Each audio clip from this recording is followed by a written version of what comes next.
আর মা বাবায় যদি ব্যথা পাইয়া একটা নিঃশ্বাস ছাড়ে, তোর জীবন ধ্বংসের জন্য এই নিঃশ্বাসটাই যথেষ্ট। দুনিয়া বড় কঠিন। আজকে তুমি সুস্থভাবে বয়ান শুনো, আগামীকাল আল্লাহ না করুন বুঝাবার জন্য বলি, যদি খবর হয়ে যায় ঘুমের মধ্যে তুমি আমি নাই, মা একটা চিৎকার দিয়া বলবে, আয় তাড়াতাড়ি, আমার বাবায় নাই। বাবায় টেলিফোন করবে, ইমাম সাহেব আমার সন্তান দুনিয়ায় নাই, জানাজা না পড়ায় যাবেন না। বাবা দেখবা তোমার আমার গায়ের গেঞ্জিটা বেলেট দিয়া কেটে কেটে রাখবে। কেউ যাবে দৌড়ায় বাজারে কাফন কেনার জন্য, কেউ যাবে বাঁশবাগানে কবর খনন করার জন্য, কেউ বলবে যাও তাড়াতাড়ি গরম পানি করো গোসল দেওয়াবার জন্য। এরে আল্লাহর বান্দারা, জীবনের শেষ গোসল তোমাকে আমাকে দিয়া সাদা কামনের প্যাকেট বানায় যখন খাটিয়ে উঠায় জানাজার ময়দানে নিবে, জানালা দিয়া মা ডাকবে আর বলবে, আমার বাবার লাশটা তোরা কোথায় নিয়ে যাও? জীবনের শেষবারে আমার একটু দেখায় যে বাবার চেহারাটা দেখি। চোখের পানি ছেড়ে মা কাঁদবে আর বলবে, আমারে আম্মু বলিয়া ডাক দেওয়ার মতো আর কেউ রইল না। আমার সন্তান যখন আমাকে মা বলিয়া ডাকে আমার কলিজা ঠান্ডা হয়ে যায়। ও আল্লাহর বান্দারা, কবরে রাখার পরে সবাই যখন চলে যাবে, ওই কবরে তোমার কই বন্ধু, কই মা, কই বাবা কেউ নাই। এখনো সময় আছে, অন্ধকার কবরে নেক আমল নিয়ে যাও। আল্লাহর কাছে ইবাদতের দরজা খুলিয়া গাইতে থাকো। যদি ইবাদত ছাড়া যাও, কবর কবর থাকবে না রে বাবা, জাহান্নামের আগুনের গর্ত হয়ে যাবে। আল্লাহর কাছে মন খুলে তওবা করো। জীবনে মনের শখে গুনাহ তো কম করো নাই। মনে মনে আল্লাহকে বলো, হে মালিক, জীবনে বহু গুনাহ করে ফেলেছি। মনে চাইছে নামাজ পড়ি নাই, মনে চাইছে দাড়ি রাখি নাই, পর্দা করি নাই। আজকে তওবার নিয়ত করেছি, আর গুনাহ করব না। পর্দার আড়ালের মা বোনেরা, আপনার মতো কত মা কত বোন এখন এই এলাকায় খুঁজলে পাওয়া যাবে, পর্দা করে নামাজ পড়ে, স্বামীর মাল হেফাজত করে, মোবাইলে সময় নষ্ট করে না। আম্মা জানেন, আপনারা কেন পারবেন না? ও যুবক, তোমার মতো কত যুবক এখনো দেখো র্যাব, আর্মি, পুলিশ, বিডিআরের চাকরি করে, আলেম না, নামাজি অভাব নাই। তোমার মতো যুবক রাস্তায় গাড়ি চালায়, নামাজ পড়ে, বলো তুমি পারো না কেন? তোমার মতো যুবক তাকায় দেখো নদীর মধ্যে মাছ ধরে, নামাজ ছাড়ে না, তুমি কেন পারো না? তোমার মতো যুবক তাকায় দেখো ব্যবসা করে, নামাজি। তোমার মতো যুবক চাকরি করে, নামাজ পড়ে। তোমার মতো যুবক কত চেয়ারম্যান, মেম্বার, এমপি, মন্ত্রী, ওসি, ডিসি, নামাজি। বলো তুমি কেন পারো না? মনে মনে আমার আল্লাহর কাছে তওবা করো। মরিয়া গেল আর নামাজ ছাড়বা না, দাড়ি কাটবা না, বেপরদায় চলবা না। মা বাবার দোয়া নিয়া, শিক্ষকের দোয়া নিয়া, ওলামায়ে কেরামের দোয়া পরামর্শ নিয়া, নবীজির আদর্শ মানিয়া চলবো। আল্লাহর কাছে মন খুলে যদি তওবা করতে পারো, আমার আল্লাহ তওবার দরজা খুলিয়া মাফ করে দিবেন। আল্লাহ তওবাওয়ালা জিন্দেগি দান করেন, গুনাহমুক্ত জীবন দান করেন। আলহামদুলিল্লাহি রাব্বিল আলামিন, ওয়াসসালাতু ওয়াসসালামু আলা সাইয়্যিদিল আমবিয়া ওয়াল মুরসালিন ওয়া আলা আলিহি ওয়া আসহাবিহি আজমাইন। ইয়া আরহামার রাহিমিন, ইয়া আরহামার রাহিমিন। রব্বিরহামহুমা কামা রাব্বায়ানি সগীরা। اللهم إنك عفو كريم تحب العفو فاعف عنا. اللهم إنا نسألك رضاك والجنة ونعوذ بك من سخطك والنار. اللهم إنا نسألك علما نافعا ورزقا واسعا وشفاء من كل داء. اللهم إنا نعوذ بك من البرص والجنون والجذام وسيء الأسقام. ইয়া আল্লাহ, গুনার বোঝা নিয়ে আপনার দরওয়াজায় হাজির হয়েছি। আয় আল্লাহ, গভীর রাত, দুনিয়ার সমস্ত বাড়িওয়ালাদের দরজা বন্ধ হয়ে গেছে। আয় আল্লাহ, ঘরের প্রত্যেকটা রুমের দরজা বন্ধ, আপনার রহমতের দরজা বন্ধ না। আমরা গুনাহগার হিসেবে আপনার দরওয়াজায় হাজির। তওবা করেছি, আর গুনাহ করব না রে আল্লাহ। নামাজ ছাড়বো না, দাড়ি কাটবো না, বেপরদায় চলবো না। মা বাবার দোয়া নিয়ে, শিক্ষকের দোয়া নিয়ে, উলামায়ে কেরামের দোয়া নিয়ে নবীর আদর্শ মেনে চলবো। আয় আল্লাহ, আমাদের তওবা কবুল করে নেন, গুনাহমুক্ত জীবন দান করেন। আয় আল্লাহ, এই মাহফিল কবুল করে নেন। আমি এখন আমার আয়াত হাদিসের বয়ানে ঢুকি নাই, অর্ধেক বয়ানের আগেই হয়ে যাবে। ভালো করে খেয়াল করবেন। দুনিয়াতে শান্তি এবং সম্মান, পরকালে জান্নাত। দুনিয়াতে এবং সম্মান, পরকালে দোনোটা চান না কি ভাই? দুনিয়াতে শান্তি, সম্মান, পরকালে। এই যে জান্নাতের ঠিকানা দরকার, শান্তি কোন দিকে গেলে, কোন কাজ করলে পাবো? ব্যক্তি হিসাবে শান্তি কোথায় পাই? সংসারে শান্তি, চলাফেরায় শান্তি, ব্যবসায় শান্তি, চাকরিতে শান্তি। সব শান্তি, কল্যাণ আর জান্নাতের ঠিকানার একমাত্র পথ উলামায়ে কেরাম। কিয়ামত পর্যন্ত আপনাদেরকে, এই জাতিকে দুনিয়াতে সম্মান, শান্তির পথ দেখাবে এবং জান্নাতেরও পথ দেখাবেন একমাত্র উলামায়ে কেরাম। আর কেউ এ দুনিয়ায়ও কল্যাণের পথ দেখাবে না, আখিরাতেরটা তো দেখাবেই না। দুনিয়ায় আপনাদের শান্তির পথ কেউ দেখাবে না, একমাত্র পথ দেখাবে উলামায়ে কেরাম, কোরআন হাদিস, ইসলামের ব্যানারে। কথা একমত? হ্যাঁ, খুব খেয়াল করিয়েন। সত্য কথা আপনি না মানলেও অন্তত সমর্থন করিয়েন যে হ্যাঁ, এটা সত্য। কিয়ামত পর্যন্ত এই দুনিয়াতে কিভাবে আপনারা শান্তিতে বসবাস করবেন, এই পরামর্শ আপনাদেরকে আলেম ওলামা ছাড়া ভিন্ন কেউ দিবে না, দিবে না, দিবে না। সব স্বার্থপর, সব ধান্দাবাজ, সব চান্দাবাজ।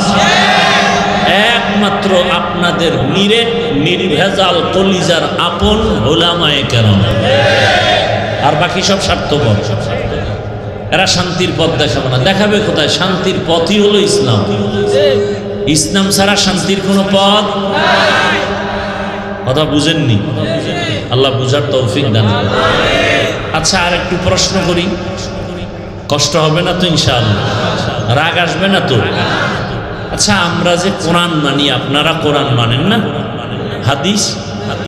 আচ্ছা, আমরা, আপনারা যে ইসলাম, কোরআন, হাদিসটা মানেন, এইটা সর্বদিক থেকে কি পরিপূর্ণ নাকি কিছু দিকের দুর্বলতা আছে?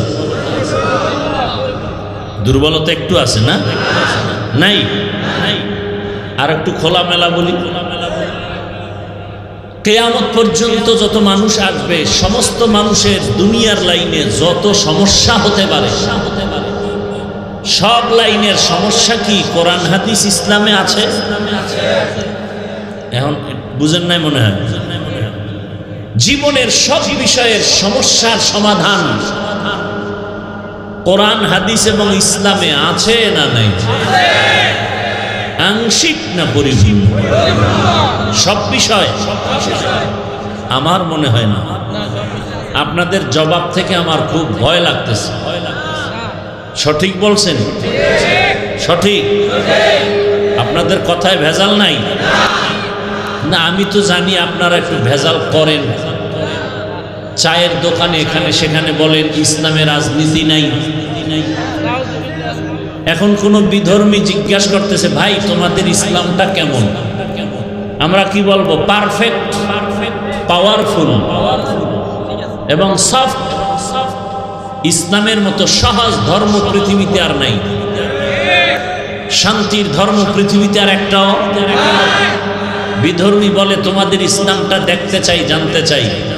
মানুষের জীবনের সব লাইনের সমাধান আছে? বলে হ্যাঁ। বলে আমাকে বুঝাও তো। বলে অর্থনীতির সমাধান আছে, সমাজনীতির সমাধান আছে, পারিবারিক সমাধান। এইবার আপনি বলবেন রাষ্ট্রের ব্যাপারে আমাদের ইসলামটা একটু দুর্বল। কি রাষ্ট্রের সমাধানের বেলায় ইসলাম কোরআন একটু দুর্বল। কি বলেন বলেন ইমান, এখানে ইমানের পরীক্ষা। রাষ্ট্রের ব্যাপারে কোনো সমাধান ইসলামে নাই। কি যারা বোবার ভূমিকায় আছেন চিন্তা করতেছেন কই যাইবে না কি কই আবার ভেজালে করবে। সমাজ রাষ্ট্র সর্বক্ষেত্রে ইসলামের মধ্যে সমাধান আছে। কেন বলেন রাজনীতি নাই? তাহলে আপনার কথার দ্বারা কি বোঝা গেল? ইসলামের সব নীতি আছে, রাষ্ট্রনীতি নাই, তার মানে ইসলাম রাষ্ট্রের ব্যাপারে দুর্বল, কোরআন দুর্বল। এত চাপাবাজি কেন করেন? আল্লাহর ভয় কেন অন্তরে আসে না? শুনেন শুনেন, এখানে বহু আল্লাহর বান্দা আমরা আছি যারা নামাজ ঠিক মতো পড়ি না।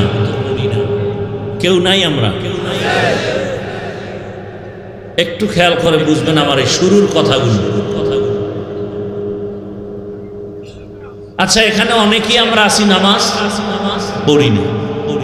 এখানে একটা ভালো পয়েন্ট মনে রাখবেন, নামাজ পড়ে না আর একজন নামাজ পছন্দ করে না, দুইজন সমান।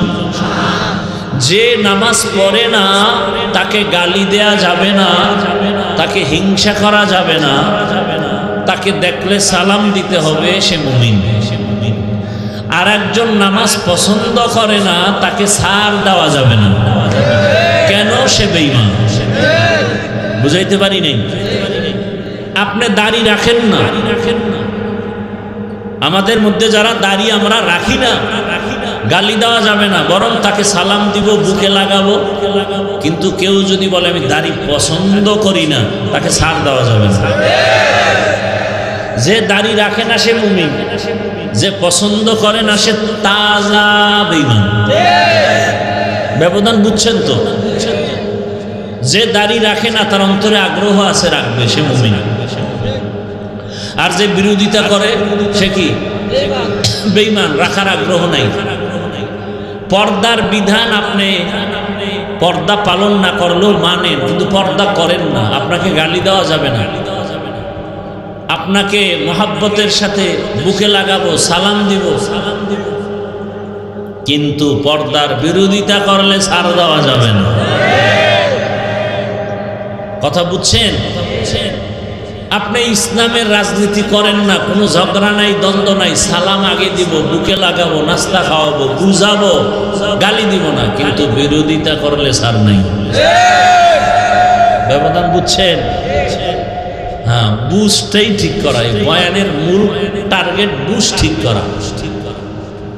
বয়ান তো সবাই পারেন, বুঝের অভাব। বুঝ যেদিন ঠিক হয়ে যাবে তখন স্কুলে পড়লো দাড়ি রেখে দিল। বুঝটা ঠিক হয়ে গেলে ডাক্তার হলো নামাজ ধরে ফেলবে। আর বুঝ যতদিন ঠিক হবে না ততদিন পর্যন্ত হুজুর হইলেও বেপরদায় চলবে। কি? আল্লাহ হেদায়েত দান করুন। এবার আরো একটু কথা বলি। গোটা দুনিয়াটাকে পরিচালনা করেছেন সুলাইমান নবী, কোনদিন শুনছেন? শুনেন নাই? এই ঘটনা কোরআনে আছে। মিশরের অর্থমন্ত্রী হইয়া দায়িত্ব পালন করছেন রাষ্ট্রের ইউসুফ নবী, শুনছেন? ঘটনা কোরআনে আছে। গোটা দুনিয়াটা পরিচালনা করছেন বাদশাহ জুলকারনাইন, শুনছেন? আমার রসুল মদিনার রাষ্ট্র পরিচালনা করেছেন, শুনছেন? ঘটনা ইসলামে আছে। কেন বলেন রাষ্ট্রের ব্যাপার ইসলাম দুর্বল? আপনার ইসলামটাকে খাটো করেন কেন? আপনি যে ইসলামের দাবিদার মুসলিম, আপনার ইসলামকে আপনি ছোট করেন কেন? আপনি রাজনীতি ইসলামেরটা করেন না, সেটা ভিন্ন। কিন্তু ইসলামের রাজনীতি নাই বলা যাবে না, বরং পৃথিবীতে শ্রেষ্ঠ এবং পবিত্র রাজনীতি মানে ইসলামী রাজনীতি। যেই নীতির মধ্যে কোরআন নাই, রসুলের আদর্শ নাই, সেটা রাজনীতি নয়, দুর্নীতি আর পেটনীতি।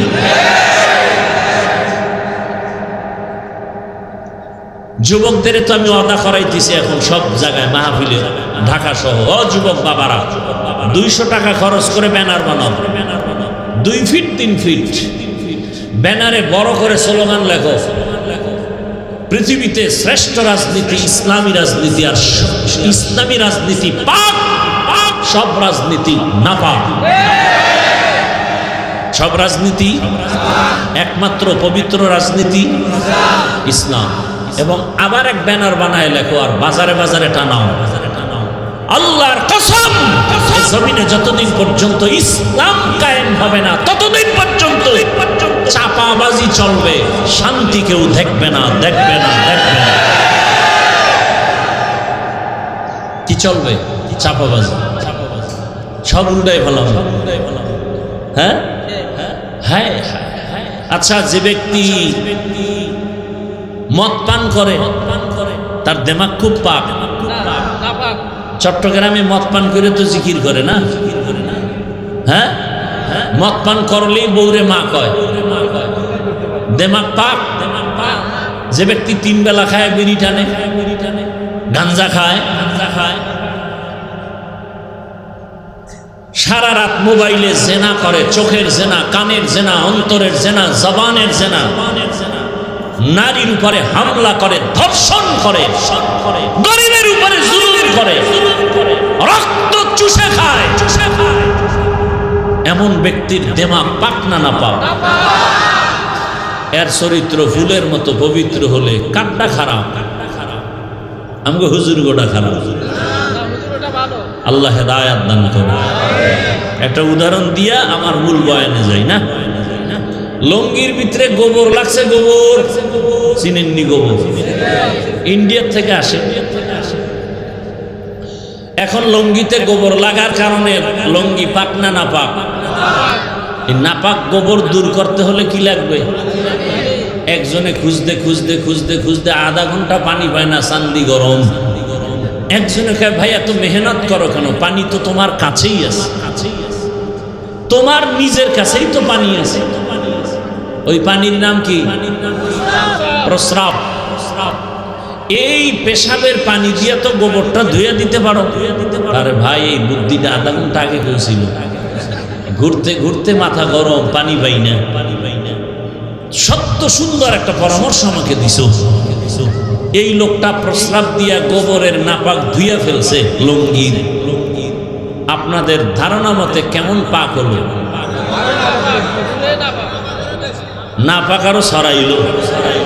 যার নামাজ নাই, রোজা নাই, সুদ খায়, ঘুষ খায়, মদ পান করে, ধর্ষণ করে, জুলুম করে, এমন নাপাক ব্যক্তিকে যদি বলো আমার এই এলাকা, আমার এই ঘরটা পাক করো, তাহলে পাক হবে না, নাপাক আরো ছড়াবে। বুঝাইতে পারছি? আমি বুঝাইতে পারছি, আপনি বুঝতে পারছেন কিনা এটা আল্লাহ ভালো জানে। আল্লাহ হেদায়াত দান করুন। আমি যে আয়াত পড়ছি, হাদিস পড়ছি, তরজমাটা বলি, তারপরে কিছু ব্যাখ্যা। ওয়ামা খালাকতুল জিন্না ওয়াল ইনসা ইল্লা লিয়াবুদুন।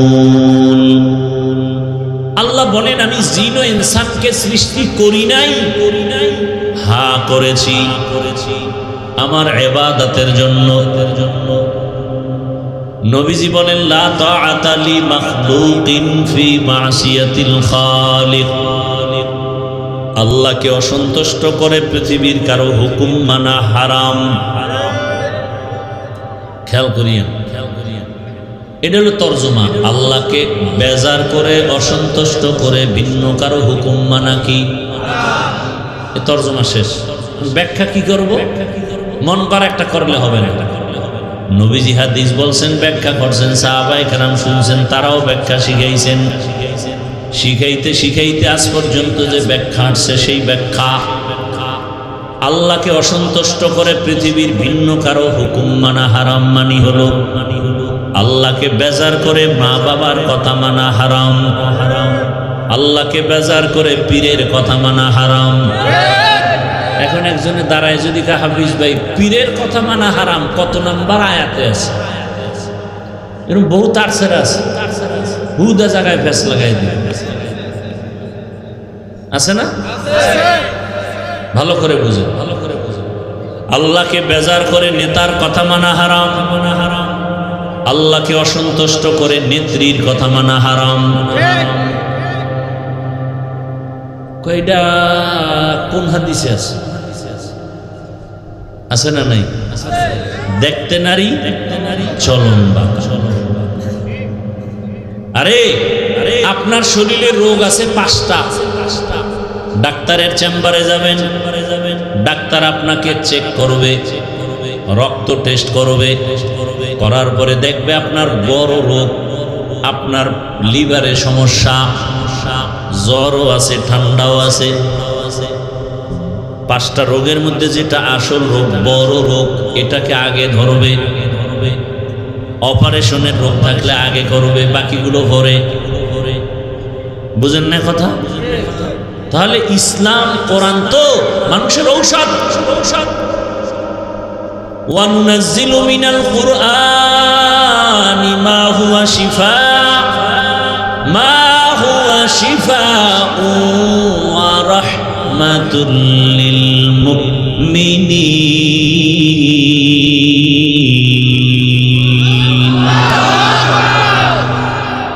আল্লাহ বলেন, আমি কোরআনে যা অবতীর্ণ করলাম এটা আমার ঔষধ। ঔষধ সেবন করে যারা রোগী তারা।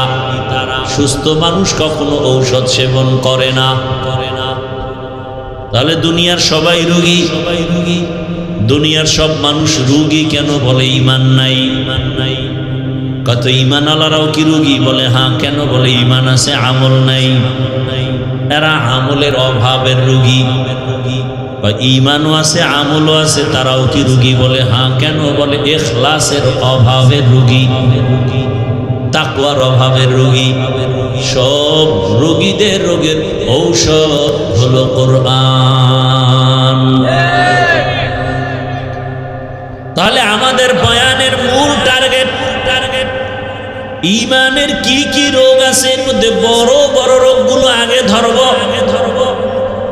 ঈমানের যত রোগ আছে, মিথ্যা বলা রোগ, গালি দেওয়া রোগ, চুরি করা রোগ, ডাকাতি রোগ, এর মধ্যে কিছু রোগ আছে আল্লাহর হক নষ্ট করাও রোগ, বান্দার হক নষ্ট করাও রোগ। এর মধ্যে বড় রোগ হলো যারা বান্দার হক নষ্ট করে। কোরআন হাদিস দিয়ে এটা আগে চিকিৎসা দিতে হবে, ভাই বান্দার হক নষ্ট করবেন না। আরো যত রোগ আছে এর মধ্যে বড় বড় রোগ, সুদের রোগ, ঘুষের রোগ। যারা সুদ খায়, ঘুষ খায়, আগে তাদের কোরআন হাদিস দিয়ে বুঝাইতে হবে এই রোগ থেকে বাঁচো। কারণ তোমার সুদের রোগ থাকলে নামাজ হবে না, রোজা হবে না, তেলাওয়াত হবে না, জিকির হবে না, দান সদকা হবে না। বরং আল্লাহ ঘোষণা দিয়েছেন, বেঈমান রেডি থাক, আমি আল্লাহ তোর সাথে যুদ্ধ করার জন্য রেডি। যারা সুদের সাথে জড়িত 24টা ঘন্টার সেকেন্ডে সেকেন্ডে সেকেন্ডে সেকেন্ডে অল টাইম তার গর্ভধারিণী কলিজার মায়ের সাথে জেনার গুনাহ, জেনার গুনাহ, জেনার গুনাহ, জেনার গুনাহ। না খাইয়ে মরে গেলে অতই অন্যায় করা উচিত না। এজন্য আল্লাহর রাসূল বলছেন, আল্লাহকে বেজার করে ভিন্ন কারো আদেশ নিষেধ মানা যাবে না। এক কথায় জবাব, দুনিয়ার সকলকে বেজার করা সম্ভব, আমার আল্লাহকে বেজার করা সম্ভব না। আল্লাহকে বেজার করব না কেন? আল্লাহ আপনার আমার উপরে অনেক দয়া করেছেন, যেই দয়া মা করে নাই, বাবায় করে নাই, শিক্ষক করে নাই। আল্লাহ এই পরিমাণ দয়া করেছেন, এখনো করতেছেন, আরো করবেন। দুনিয়াতেও করবেন, মরণেও করবেন, কবরেও করবেন, হাসরেও আল্লাহ দয়া করবেন। যেই দয়ার কোনো শেষ নাই। ওয়া ইন তাউদ্দু নি'মাতাল্লাহি লা তুহসুহা। যে আল্লাহ তো দয়া করলেন, একই মায়ের সন্তান, একই মায়ের সন্তান, ভাই বোনের মধ্যে কারো চোখে সমস্যা, কারো পায়ে সমস্যা, কারো জবানে সমস্যা হতে পারেনি। আল্লাহ আপনার দুইটা চক্ষু ভালো রাখছেন, কত দয়া করছেন। সামান্য একটু ঠান্ডা লাগলে, মাথা ব্যথা করলে দোকানদারি আর ভাল লাগে না, ঘুমও আসে না, মাথা গরম। আল্লাহ পাক আপনাকে আমাকে এত সুন্দর দুটো চক্ষু দান করেছেন। যার চক্ষু সমস্যা জিজ্ঞাসা করেন চোখের মূল্য কত। আমি আমি মাঝে মাঝে বলি, আল্লাহরে যারা দেখতে চাও দুনিয়ায় দেখা যাবে না, তবে ঘেরান পাওয়া যাবে। ওই আল্লাহর ঘেরানটা যদি পাইতে চাও, ঢাকার পঙ্গু হসপিটালে মাঝে মাঝে যাইয়া দেখিও আমার আল্লাহ কেমন কেমন। কারো পারের সাথে বাধা, কত লাইনের মানুষ, আমার আল্লাহ কত দয়া করেছে। তোমার আমার খেদমতের জন্য সূর্য বানায় দিছেন, আমার গোলামির জন্য পানি দিছেন, বাতাস দিছেন। দুনিয়ার সব আপনার আমার গোলাম, সেই মালিকের কেন বেজার করবা? কিন্তু আমরা সব জানিয়াও ওই মালিকের সহ্য করি না, বরং দুনিয়ার সবাইকে খুশি করতে গিয়ে মালিকের বেজার করি, আবার ফতুয়াও দেয়। কিরে পর্দা করলে আল্লাহ খুশি, আত্মীয় বেজার, আত্মীয়র মনটা এখন খুশি করি, আল্লাহ যে বেজার হয়েছে পরে তওবা করে নিব। কিন্তু কপাল বড় খারাপ, তওবারও সময় হয় না, আজরাইলের সাথে মোলাকাত। তো কুজাও সুন্নতে আহমদ কুজা বা মুহাম্মদ গায়বত নিসবত তোরা মান আহাব্বা সুন্নতি কওলে রাসূল মজদায়ে কা নামাই হাম কুন কবুল। তাহলে আল্লাহকে বেজার করা যাবে? করি তো বেশি করি। দাড়িটা ফালায় দিলে আমার আল্লাহ বেজার, আত্মীয় খুশি। আত্মীয়র মন রক্ষা করার জন্য জাকাত আল্লাহরে বেজার করে, আবার উল্টা ফতুয়া দেই, দাড়ি না রাখলে অসুবিধা কি? তোর মতো বান্দারে আমার মাওলা জাহান্নামে দিলে অসুবিধা কি? আল্লাহ হেদায়েত দান করেন, আর জোরে বলেন। তাহলে আল্লাহকে বেজার করা যাবে? আল্লাহকে খুশি করিয়া চলাটাই বান্দার কাম। এই যে নামাজ রোজা ইবাদত যা করি, সব কিছুর মূল আল্লাহরে খুশি করা। আল্লাহ যদি একটা কাজে খুশি হয়, জিন্দেগি সফল। আর আল্লাহ যদি একটা কাজে বেজার হয়, জিন্দেগি সর্বনাশ। একটা ঘটনা বলছি। আল্লাহ পাকের এক বান্দি জীবন ভর গুনাহ করেছে। গুনাহ এমন কোন গুনাহ নাই করে নাই। বান্দা না বান্দি? এলাকার সবাই জানে নারী বড় খারাপ, এত খারাপ, নিজে গুনাহ শুধু করেই না, এলাকার পরিবেশটাকেও নষ্ট করে ফেলে। এমন নারী নাই? আল্লাহ হেদায়েত দান করুন। বহু পুরুষ নারী চক্রান্তের শিকার হইয়া দুনিয়াও বরবাদ, আখিরাতও বরবাদ। কয় না না, বরবাদ করবে না, কোরআন মাথায় নিছে। তো কোরআন মাথায় নিয়ে শপথ করেছে। আল্লাহ হেদায়েত দান করুন। ওই আল্লাহর বান্দি জীবন ভর গুনাহ করেছে। একদিন রাস্তা দিয়ে হাঁটতেছে, হঠাৎ করে তাকায় দেখে রাস্তার পাশে একটা কুকুর পানির পিপাসায় কান্না করে। জাহান্নামী নারীটার অন্তরে মায়া লাগছে, মায়া। দৌড়াচ্ছে একটু পানি পান করাবে, কুকুরের মন ঠান্ডা করবে, কলিজা ঠান্ডা করবে। আল্লাহর বান্দি খুঁজতে খুঁজতে কোথায় পানি পাবে, গিয়া দেখে বহুদূর একটু পানির কূপ পেয়েছে। পানির কূপের থেকে পানি উঠাবে, কিন্তু পানি অনেক নিচে, উঠাবার কোনো পাত্র নাই।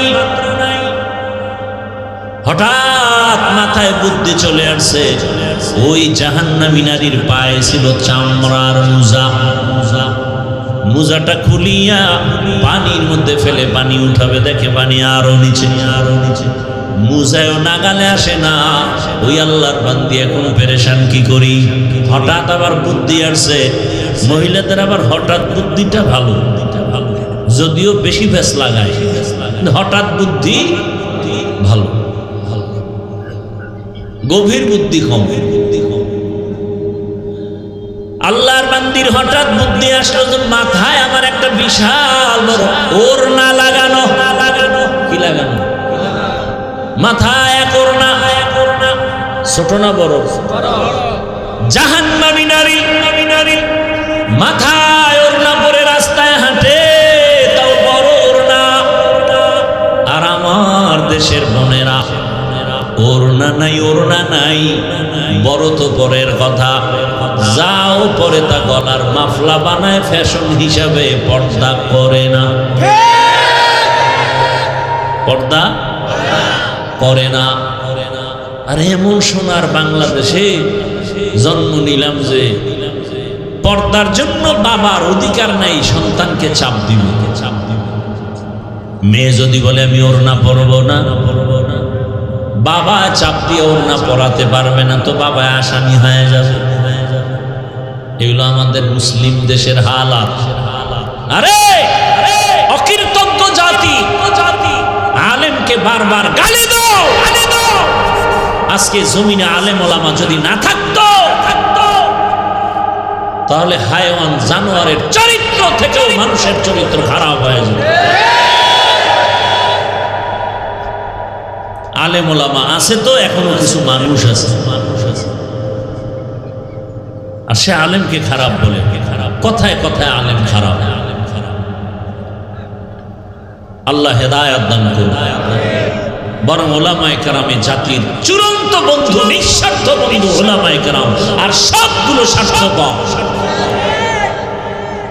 ওলামায়ে কেরামে জাতির কলিজা দিয়া ঝাঁপায় পড়ে, নিজের ছেলে মেয়ে পরিবারের চিন্তা করে না, অল টাইম উম্মত নিয়ে ফিকির। দাওয়াত ও তাবলীগ ওয়ালারাও ফিকির করে, পীর সাহেবরা উম্মত নিয়ে ফিকির, বক্তারা উম্মত নিয়ে ফিকির, জুমার মসজিদের ইমাম ও খতিবের উম্মত নিয়ে ফিকির। এত পরিমাণ প্রচেষ্টা চালায়, নিজের চিন্তা নাই, বাড়ির চিন্তা নাই, খানার চিন্তা নাই, উম্মতের চিন্তা। এই জাতির কি উপায় হবে? যে কোনো ক্লান্তি লগ্নে আলেম ওলামারা ময়দানে আসে। এই আল্লাহর বান্দারা, আপনি না মানলেও কথাটা ওভার 100 সত্য লিখে রাখবেন। এই জমিনে মানুষের কল্যাণে আলেম ওলামারা যতবার মাঠে আসছে, প্রত্যেকটা আন্দোলনে তারা সফল হয়েছে। কোন নাস্তিক, কোন মুরতাদ, কোন বেঈমান ইসলামের দুশমনরা সফল হতে পারে নাই। এই কি গোপন কথা? ভারতের মধ্যে 200 বছর ব্রিটিশ শোষণ করে মাদ্রাসা বন্ধ করে দিছে, আলেম ওলামাকে ফাঁসি দিয়া গাছের সাথে লাট ঝুলাই দিছে। কই কোরআনের আওয়াজ বন্ধ হয়ে গেছে? হ্যাঁ, ইতিহাস ভুলে যাবেন না রে বাবা। চোখে আঙ্গুল দিয়ে আমার আল্লাহ দেখায় দিলেন মহামারী করোনা। ইতিহাস মানুষের সাথে বেঈমানি করে না। সেই সময় বাবারে করোনা আক্রান্ত করে ফেলেছে। এত পরিমাণ অবস্থা খারাপ যে স্কুল পর্যন্ত বন্ধ, কলেজ বন্ধ, চাকরি বন্ধ, ব্যবসা বন্ধ, ফ্যাক্টরি বন্ধ, গাড়ি বন্ধ। আপনাদের মনে আছে নি ওই বিপদের মুহূর্তে আল্লাহর কোরআনের একটা মাদ্রাসাও বন্ধ হয় নাই? সত্য কথা স্বীকার করতে কষ্ট লাগে না? কার গর্দ আছে কপালে লাগছে আল্লাহই জানে। ভাইরা আমার, বাবারে করোনা আক্রান্ত করে ফেললো। শিক্ষিত 2 কুলাঙ্গার সন্তান বাবার কাছে যায় না, করোনা মরার ভয়, ট্রিপল মাস্ক লাগায় বসে আছে। ওই সময় এলাকার গরিবদের টাকা দিয়ে বলে বাবার লাশটা রাস্তায় ফেলে দাও। লাশটা রাস্তায় নেওয়ার পর ওই লাশ জানাজা হলো না, কুকুর খেলো। কুলাঙ্গার এই শিক্ষিত আর খবর নেই। ও আমার কলিজার যুবক বাবারা, ইতিহাস ভুলে যায় না রে। এই আপনারা উঠেন কেন? মোনাজাত দিয়ে দেই। এমন কপাল নিয়ে দুনিয়াতে আসছেন কেন যে জীবনভর খালি ক্ষতি করবেন মানুষের?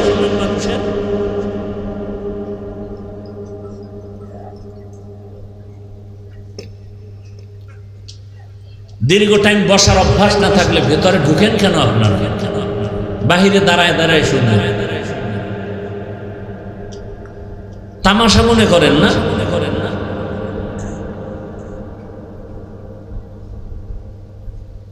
আল্লাহ হেদায়েত দান করুন। দোয়া করে দিব। আমরা তো ওই বক্তা না যে আপনি মন চাইলে বাদাম খাবেন, চানাচুর খাবেন, পান চাবাইবেন, চা টানবেন আর আমরা বয়ান করব না। এইরকম আল্লাহওয়ালাদের থেকে আমরা আসিনি।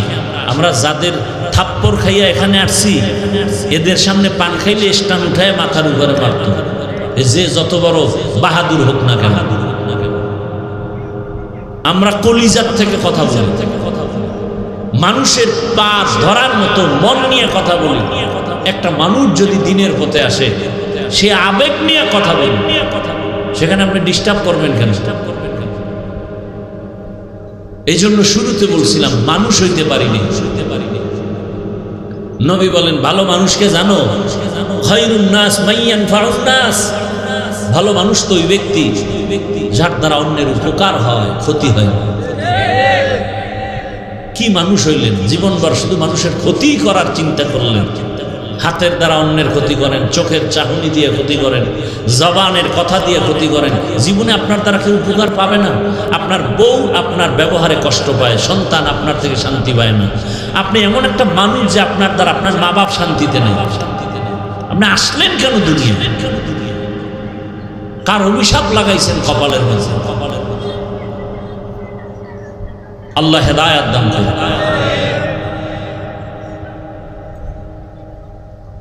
কি কথা বলতেছিলাম?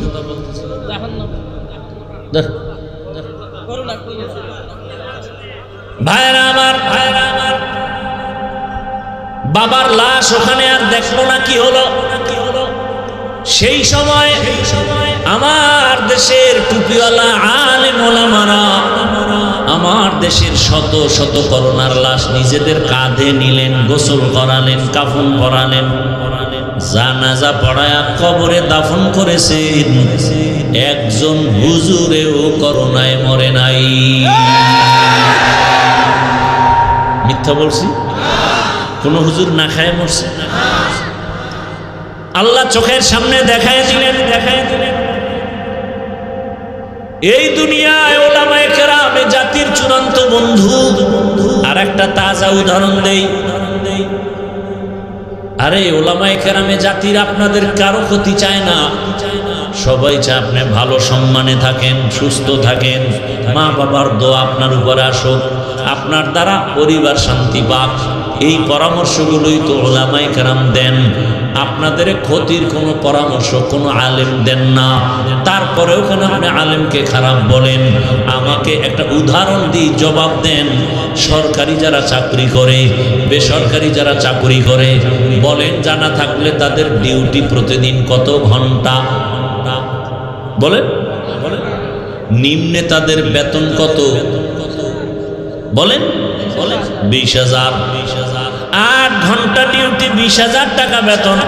আপনাদের অত্র অঞ্চলে যা আপনাদের আশেপাশে যাদের বাড়ির পাশে মসজিদ, ওই মসজিদে যারা ইমামতি করে আলেম ওলামা, তাদের ডিউটি কত ঘন্টা? বলেন।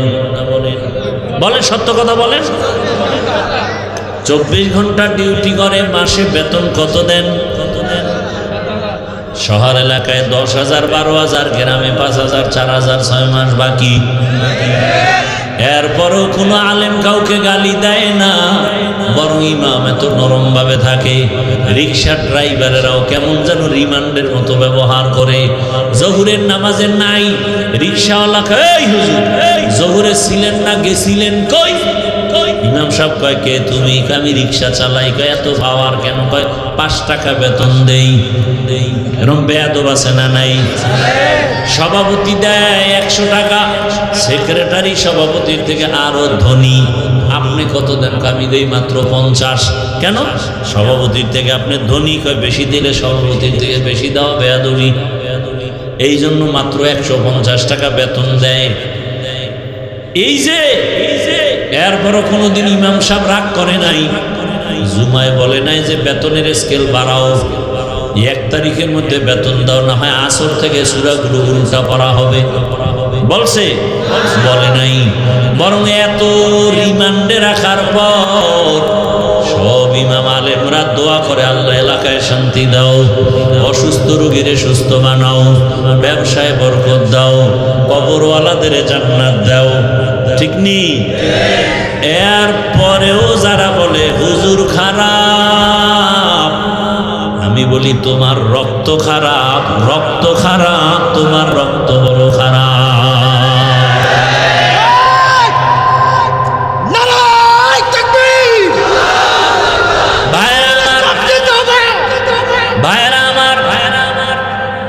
এজন্য বললাম আমি যদি এভাবে একটা সারা রাত আমি আপনাদের শুনাইতে থাকি, শেষ করা যাবে না। কপাল বড় খারাপ, বুঝার চেষ্টাও করি না, বুঝিও না, বুঝার চেষ্টাও করি না, বরং উল্টা বিরোধিতা করি। ঠিক নেই? কিন্তু আলেম ওলামারা ভোর রাত্রে কান্না করে, আল্লাহর কাছে সবার জন্য দোয়া করে, ও আল্লাহ প্রত্যেকটা মানুষকে তুমি হেদায়াত দাও, তোমার একটা বান্দাও যেন কষ্ট না পায়। ওরে ব্যবসায়ীর জন্য দোয়া। কোন আলেম ব্যবসায়ীর উপরে জুলুম করে না, কোন আলেম কোন মানুষের সাথে খারাপ আচরণ করে না। প্রথমেই যে কথাটা বলে সালাম, মানে শান্তির দোয়া করে। এরে নবীরা আসে, ওই আল্লাহর বান্দি জাহান্নামী নারী, মনে আছে? পানি উঠাবার জন্য পায়ের মোজা খুললো, এরপরে মোজার সাথে ওড়নার এক অংশ দিয়া বাঁধলো, এরপরে পানি উঠাইয়া কুকুরের পান করালো। নবীজি হাদিসে বলতেছে, ও সাহাবায়ে কেরাম, মহিলা জাহান্নামী, কিন্তু কুকুরকে পানি পান করানোটায় আল্লাহ এত খুশি। মনে আছে কোন কথার থেকে আনছিলাম? সব ইবাদতের মূল বিষয় কি? আল্লাহরে খুশি করা। ওই জাহান্নামী নারী কুকুরকে পানি পান করানোটা ফরজ না ওয়াজিব না? ও যদি হেঁটে যাইতো কিছুই করার ছিল না, কিন্তু আমার মালিকের কাছে বড় মজা লাগছে, পছন্দ হয়েছে, আমার মালিক বড় খুশি। নবীজি বলেন সাথে সাথে গাইবি আওয়াজ,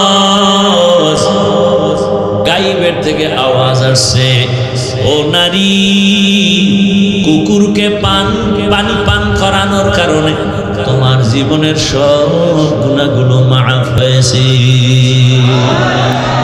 আতিনা ফি দারে দুনিয়া না হাসান, আতিনা ফি দারে উকবা না হাসান, ইয়া গিয়াসাল মুস্তাগীসি নাহদিনা লিফতিখারা বিল উলুমি ওয়াল গিনা। हर गोरी देने को तू तैयार है, जो न मांगे उससे तू बेजार है। সব ইবাদতের মাকসাদ হলো আল্লাহরে খুশি করা। কি? আল্লাহরে খুশি করলে কত লাভ। ওই যে আমরা হজে যাই, হজে যায় হাজিরা, ওই মিনায় যাইয়া পাথর মারে, পাথর মারেনি,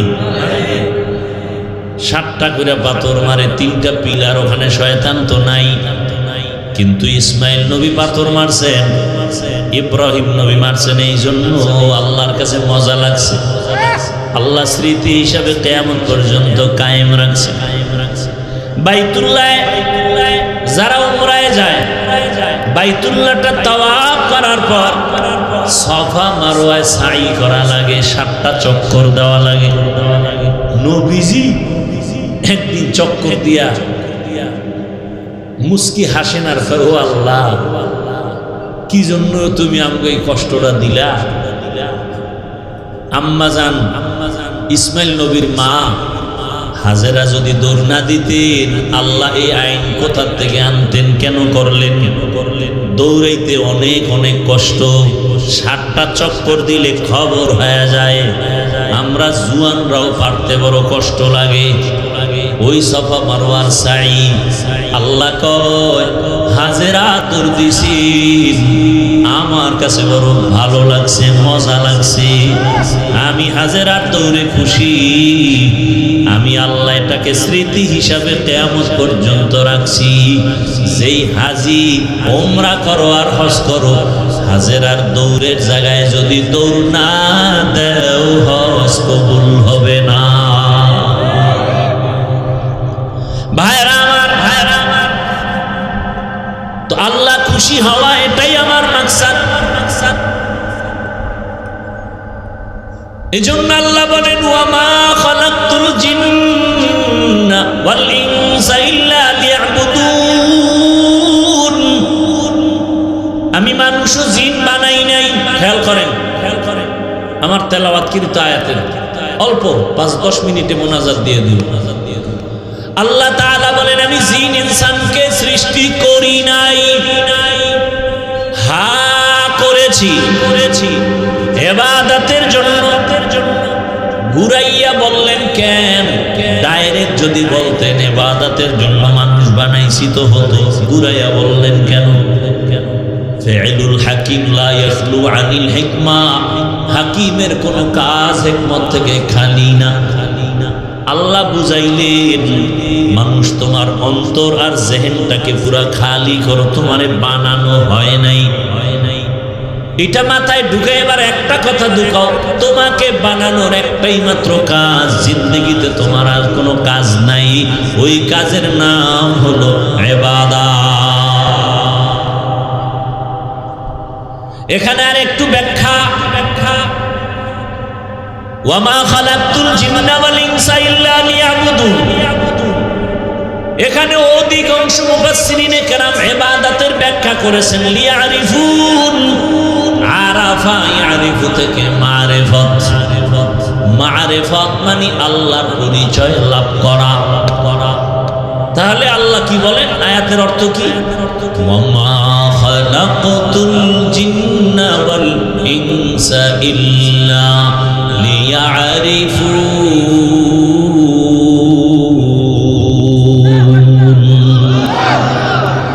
আল্লাহ বলেন, আমি মানুষ ও জিন বানাইছি মারিফত অর্জনের জন্য। মারিফত মানে পরিচয় লাভ করা। কার পরিচয়? এখন প্রশ্ন, যদি মারিফতের জন্য আমগো বানায় থাকে তো ডাইরেক্ট মারিফতের কথা বললেন না কেন? ইবাদত বইলা ঘুরাইয়া বললেন মারিফত কেন? ইবাদত বললেন কেন?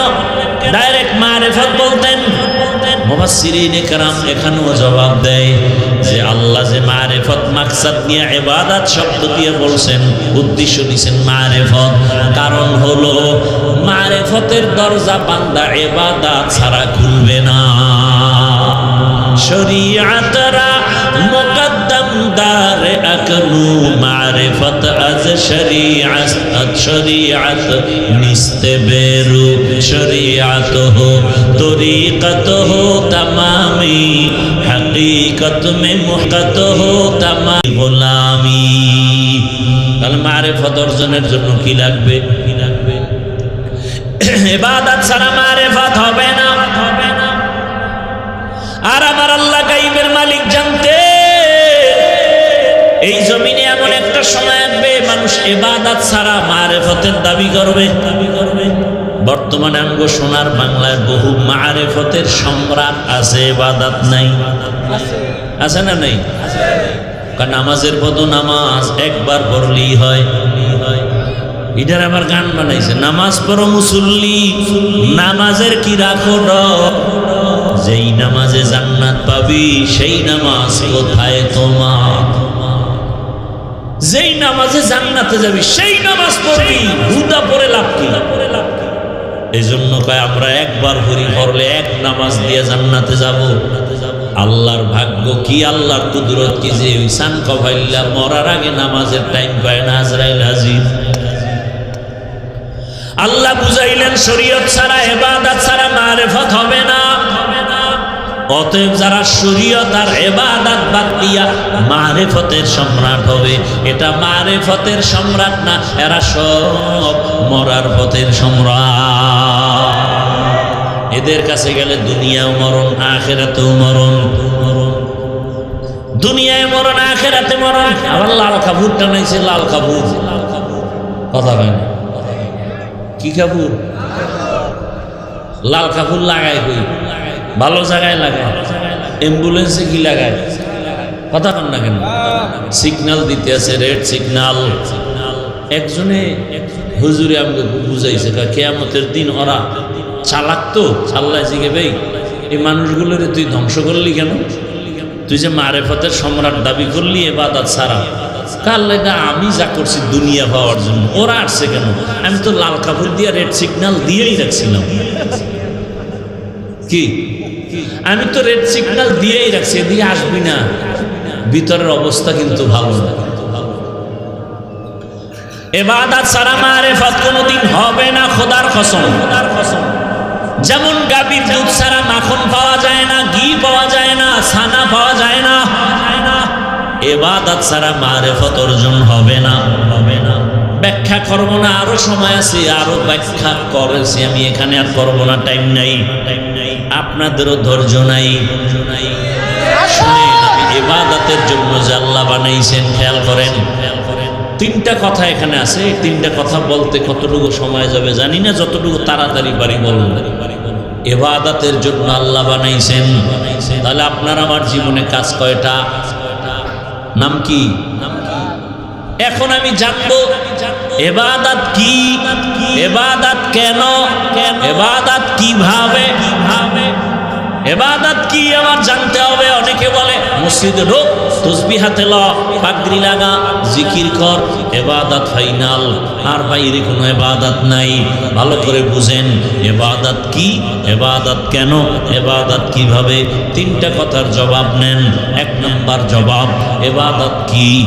বাস্তব জীবনে প্রত্যেকটা মানুষের জন্য আল্লাহর হুকুম বাস্তবায়ন করার নাম ইবাদত। প্রত্যেকটা ক্ষেত্রে আল্লাহর হুকুম কায়েম করার নাম।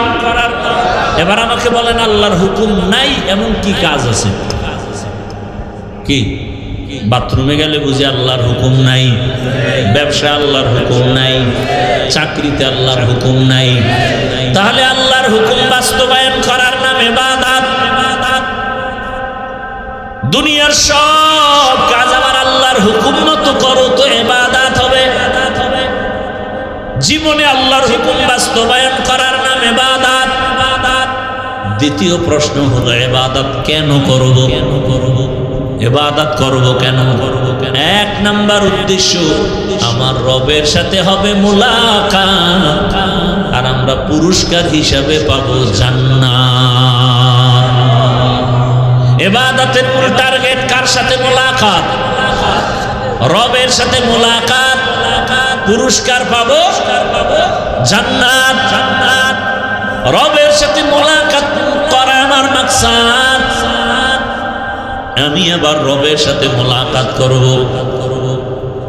রবের সাথে মুলাকাত না করার ইচ্ছা থাকলে তোমার ইবাদতের কোনো প্রয়োজন নাই। রবের সাথে মুলাকাত দুনিয়ায় হবে না, পরকালে হবে। তবে দুনিয়ায় পাইবা আল্লাহর কুদরতের ঘেরান। আল্লাহর কুদরতের ঘেরান পাইতে হলে তোমার নাক ঠিক করো, ঠিক করো। আবার আল্লাহর কুদরত মাঝে মাঝে দেখবা, দেখার জন্য তোমার চক্ষু দুইটা ঠিক করো। তেরা আয়না আলমে রঙ্গ বুহে, যেধার দেখতা হো ধার তুহি তুহি। আল্লাহর মুলাকাতের জন্য ইবাদত করো। কিভাবে করবা? এর জবাব হলো, জীবনে তুমি যা করবা, যা বলবা, সব ইবাদত হতে হবে নবীজির আদর্শ অনুযায়ী। নবীর আদর্শ ছাড়া জীবনে যা করবেন কোনো ইবাদত হবে না, কাজেও লাগবে না। নবীর আদর্শ মেনে ঘুমায় যান ইবাদত, নবীর আদর্শ মেনে খানা খান ইবাদত, নবীর আদর্শ মেনে বাথরুমে যাবেন ইবাদত, নবীর আদর্শ বাদ দিয়া নামাজ করবেন, কাজে লাগবে না। তা কেমন? একজনে মাগরিবের নামাজে দাঁড়ায় চিন্তা করলো 3 রাকাত বেজোর হইরা লাভ কি? আল্লাহকে আরো 2টা সেজদা দিয়া জোর বানায় 4 রাকাত পড়ি। হবে? হবে না কেন? বলে নবীর আদর্শে নাই। একজনে 30 রোজা রাইখা আবেগ বাইরে গেছে। আল্লাহ যদি 12 মাস রোজার হুকুম দিতেন সব রাখতাম। অন্তত যদি নাও পারি ঈদের দিন রাখি। ঈদের দিন রোজা রাখলে কেমন সওয়াব? কি হারাম কেন? বলে নবীর তরিকায় নাই। নবীর আদর্শ মানিয়ে তুমি ব্যবসা করো ইবাদত, নবীর আদর্শে পানি পান করো ইবাদত, নবীর আদর্শে জুতা পরবা ইবাদত, নবীর আদর্শে তুমি ঘুমাও ইবাদত, নবীর আদর্শে হাসো ইবাদত, নবীর আদর্শে কান্না করো ইবাদত, নবীর আদর্শ মতে বিবাহ করো ইবাদত, নবীর আদর্শে চাকরি করো ইবাদত। ও আল্লাহর বান্দা, জুতা তো আমিও পরবো, আপনারাও জুতা পরবেন, ইবাদত বানাইয়া পড়েন, কষ্টের কিছু নাই। আরে আপনাদের চোখের সামনে তো দেখতেছেন আমরা ইবাদত বানাইয়া করতে গিয়া কই কষ্ট তো দেখি না। ও আল্লাহর বান্দা, আল্লাহর মোহাব্বত লাগবে না হয় বুঝ কোনোদিন ঢুকবে না। জুতা কেমনে ভরবেন? নবীর আদর্শ মতো বড় ইবাদত। বলে কেমনে? ডান জুতায় ডান পাও আগে ঢুকাও, এরপরে বাম জুতায় বাম পাও ঢুকাও, ঢুকাইয়া যখন কদম দিবা ডান পাও দিয়া বিসমিল্লাহ বলে কদম দাও। নবীর আদর্শ ইবাদত। বাথরুমে যাও কোন পা দিয়া? বাম পা দিয়া ঢুকবা। খালি পায়ে যাইও না, খালি মাথায় যাইও না, খালি মাথায় খালি পায়ে বাথরুমে যাইও না। মাথায় কাপড় দাও, না হয় টুপি দাও, না হয় একটা গামছা লাগাও, একটা কাপড় দিয়ে যাও, জুতা পরিয়া যাও, দোয়া পইরা যাও। কোনো দোয়াও যদি না পারো শুধু বিসমিল্লাহ বলে ঢুকা যাও। ইনশাআল্লাহ সুন্নাত অনুযায়ী বাথরুমে যাও, কোনোদিন বাথরুমে দুর্ঘটনা হবে না। দুর্ঘটনা হয় না? অনেক লোকের হয়, করিয়া শীত হয়ে গেছে, মাথা ফেটে গেছে, অনেক মানুষ মরিয়া গেছে। বাথরুমে যাইয়া কেমনে বসবা? ইসলাম কত সুন্দর, নবী তাও শিখাইছেন। বাথরুমে যখন বসবা হাঁটুর উপরে কাপড় উঠাইবা না এবং বাম পায়ের উপরে ভর করে বসবা। নবীর আদর্শ মতো বসিয়া পানি খরচ করিয়া এরপরে তুমি আবার ডান পা দিয়া বের হইয়া আলহামদুলিল্লাহ বলে দোয়া পড়ো। পুরা না পারলে অন্তত আলহামদুলিল্লাহ বলো। তোমার বাথরুমের সময়টা ইবাদত হিসাবে হবে। তুমি ঘুমাইতে যাও ইবাদত অনুযায়ী। ও বাবা, তুমি পানি পান করবা, আমিও পানি পান করব। পানিটা পান করো তুমি বাম হাতে নিয়ে, এক টান দিছো, 1/2 লিটার নাই, ওই পানি আমিও পান করব পিপাসা নিবারণের জন্য। আমি ডান হাতে নিব 1 বোতল পানি, 1/2 লিটার, এক টানে পান করব না, 3টা ধাপে পানি পান করব। নবীর আদর্শ অনুযায়ী হলো ইবাদত হয়ে গেল। এখান থেকে মোনাজাতের পরে বাড়ি যাইয়া সবাই ঘরে গিয়া ফ্রেশ হবে। ফ্রেশ কি হবে? ফ্রেশ। ফ্রেশ হইতে গিয়া কি করবে? পাও ধুইবে, হাত 2টা ধুইবেন, এরপরে চেহারাটা ধুইবেন। এই তো আমিও তাই করব, একটু বাড়ায়া করব। আমি পুরো চেহারাটা সুন্দর করে ধুইয়া, হাতের কনু পর্যন্ত ধুইয়া, পায়ের টাকনু পর্যন্ত ধুবো। আমারটা ওযু হয়ে যাবে। এই দেখছেন এনে কষ্ট কি? আপনিও ধুইলেন, আমিও ধুইলাম, আমারটা ওযু হয়ে গেল, আমার শরীর পাক হয়ে গেল। ভালো করে মনে রাখবেন, এখন কিন্তু বাথরুম হলো জিন শয়তানের আড্ডাখানা বাথরুম। এজন্য আমাদের ওলামায়ে কেরামরা বাথরুমে ওযু পর্যন্ত করতে নিষেধ করেন। বলে ওযুখানা আলাদা বানাও, না হয় একই বাথরুমের মধ্যে যদি বাথরুম এক জায়গায় থাকে তোমার, আর গোসলখানা ওযুখানাও থাকলে মাঝখানে পার্টিশন লাগাও, বাথরুম আলাদা। কিছু না পর্যন্ত তো পর্দা লাগাও, বাথরুম আলাদা ভাগ করে দাও, গোসলখানা ওয়াশরুম আলাদা ভাগ করো, একই জায়গায় ভাগ করো, পর্দা লাগাও। কারণ বাথরুম হলো জিন শয়তানের আড্ডাখানা। আর এখন কিন্তু জিন ভূত বাইরে গেছে, ঘরে ঘরে জিনে ধরে, জিনে ধরে, জিনে ধরে। কেন? ওগো থাকার জায়গা বাঙালি খাইটা ফেলাইতেছে, জঙ্গল খাইটা বাড়ি করে ওরা যাবে কই? মানুষের ধর, এবার তোমারে ধরে, আউলা জাউলা চলো। তবে তুমি তাবিজ লাগবে না, কসম করে বলি তাবিজ লাগবে না। অল টাইম ওযুর সাথে যারা থাকবে তাদের কোনো জিন ধোঁকা দিতে পারবে না। কোনো কুফুরি তাবিজেও ধরবে না। কি করতে হবে? সব সময় হুজুর সাথে থাকবে। আর ওযু করিয়া হুজুর দোয়া আছে না, দোয়া পড়বেন, কালেমা শাহাদাত পড়বেন। এরপরে পারলে একবার দরুদে ইব্রাহিমী পড়বেন। পড়িয়া দরুদে ইব্রাহিমী পইরা দোনো হাতের তালুতে ফু দিবেন। ফু দিয়া চেহারার উপরে ঘুরায় নিবেন। অনেক বরকত পাবেন। বললাম না এখানে সবাকে মানবেন না, হুদা বইলে লাভ কি? ভাইরা আমার, নামাজ পড়ে না হে উজু করবো কিন্তু এ তো বাসায় যাই ফেরে শুনবে আলগি দিয়ে ঘুমায় থাকে। ভাইরা আমার, ইবাদত নবীর আদর্শ মতো করো। হাসি দাও নবীর আদর্শে।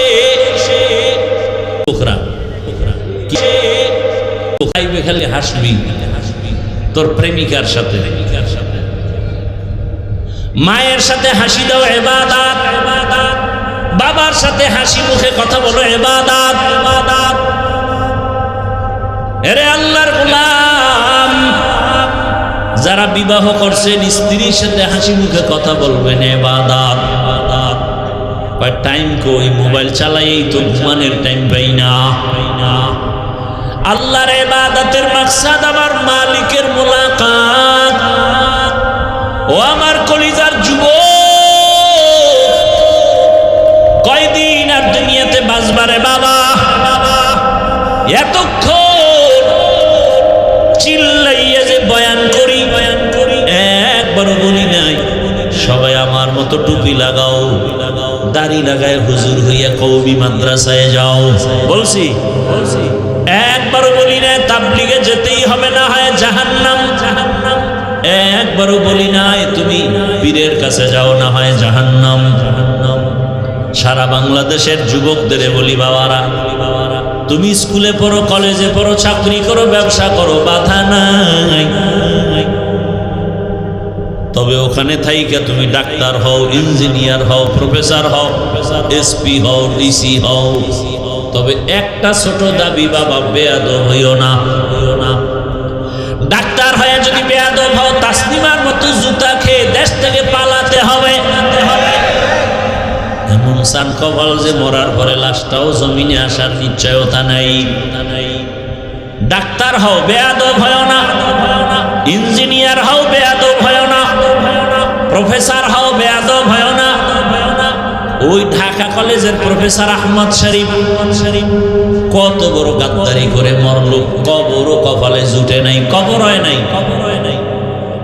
ও আল্লাহর বান্দারা, বলতে পারো হাফিজ ভাই, ডাক্তার হব বেয়াদব হব না, ইঞ্জিনিয়ার হব বেয়াদব হব না, প্রফেসর হব বেয়াদব হব না। তার ব্যাখ্যা কি? ব্যাখ্যা হলো তিন জায়গায় বেয়াদবি করা যাবে না। এক নাম্বার মা বাবা, দ্বিতীয় শিক্ষক, তৃতীয় তোমার উলামায়ে কেরাম। এই তিন জায়গায় বেয়াদবি যদি করো, তোমার জীবনটা মরার আগেই ধ্বংসের পথে চলে যাবে। ও আমার যুবক বাবারা, রাস্তায় অনেক পাগল মাঝে মাঝে দেখি, উলঙ্গ, ইংলিশে কথা বলে। অনেক পাগল দেখি উলঙ্গ, আরবিতে কথা বলে। চিন্তায় পড়ে গেলাম, পাগল কেন ইংলিশ বলে? আসলে ইংলিশ শিখে নাই, বরং লেখাপড়ার জীবনে ভালো ছাত্র ছিল, বেয়াদবি করিয়া রাস্তার পাগল হয়ে গেছে। এজন্যই বলি বাবা, মা বাবার সাথে বেয়াদবি যদি করো, আর মা বাবায় যদি ব্যথা পাইয়া একটা নিঃশ্বাস ছাড়ে, তোর জীবন ধ্বংসের জন্য এই নিঃশ্বাসটাই যথেষ্ট। দুনিয়া বড় কঠিন।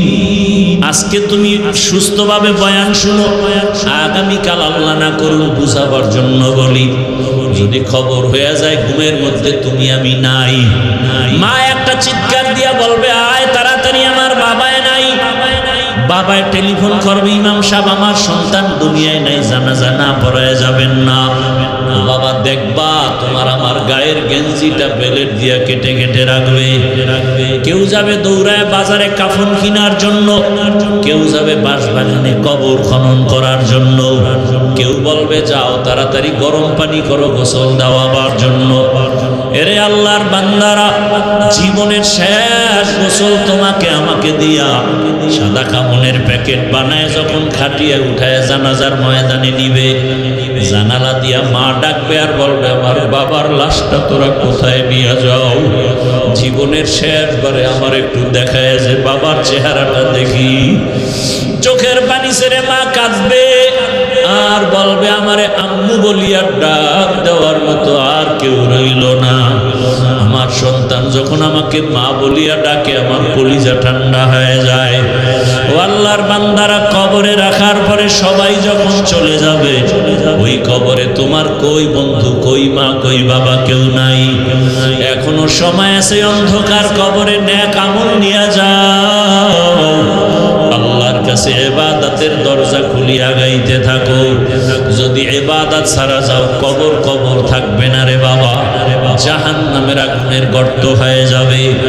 আল্লাহর কাছে মন খুলে তওবা করো। জীবনে মনের শখে গুনাহ তো কম করো নাই।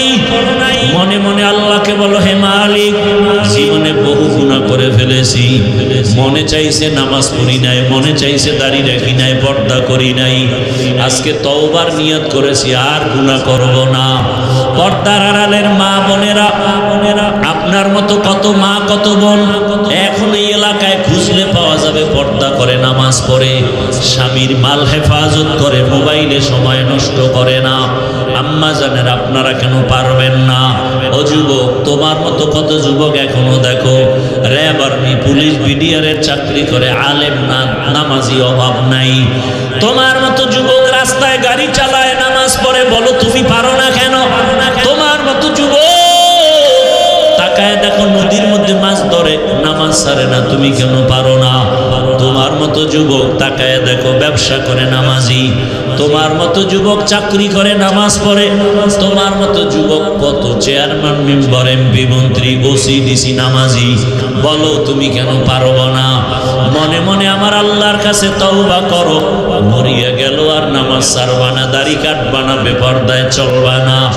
মা বাবার দোয়া নিয়া, শিক্ষকের দোয়া নিয়া, উলামায়ে কেরামের দোয়া পরামর্শ নিয়া, নবীজির আদর্শ মানিয়া চলবো।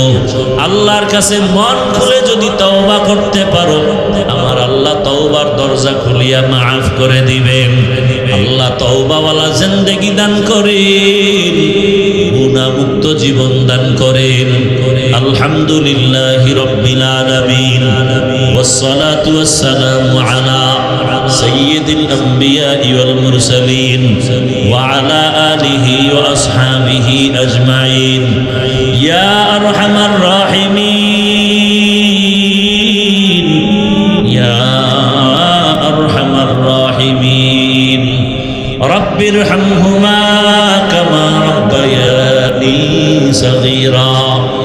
اللهم إنك عفو كريم تحب العفو فاعف عنا. اللهم إنا نسألك رضاك والجنة ونعوذ بك من سخطك والنار. اللهم إنا نسألك علما نافعا ورزقا واسعا وشفاء من كل داء. اللهم إنا نعوذ بك من البرص والجنون والجذام وسيء الأسقام. ইয়া আল্লাহ, গুনার বোঝা নিয়ে আপনার দরওয়াজায় হাজির হয়েছি। আয় আল্লাহ, গভীর রাত, দুনিয়ার সমস্ত বাড়িওয়ালাদের দরজা বন্ধ হয়ে গেছে। আয় আল্লাহ, ঘরের প্রত্যেকটা রুমের দরজা বন্ধ, আপনার রহমতের দরজা বন্ধ না। আমরা গুনাহগার হিসেবে আপনার দরওয়াজায় হাজির। তওবা করেছি, আর গুনাহ করব না রে আল্লাহ। নামাজ ছাড়বো না, দাড়ি কাটবো না, বেপরদায় চলবো না। মা বাবার দোয়া নিয়ে, শিক্ষকের দোয়া নিয়ে, উলামায়ে কেরামের দোয়া নিয়ে, নবীর আদর্শ মেনে চলবো। আয় আল্লাহ আমাদের তওবা কবুল করে নেন, গুনাহমুক্ত জীবন দান করেন। আয় আল্লাহ এ মাহফিল কবুল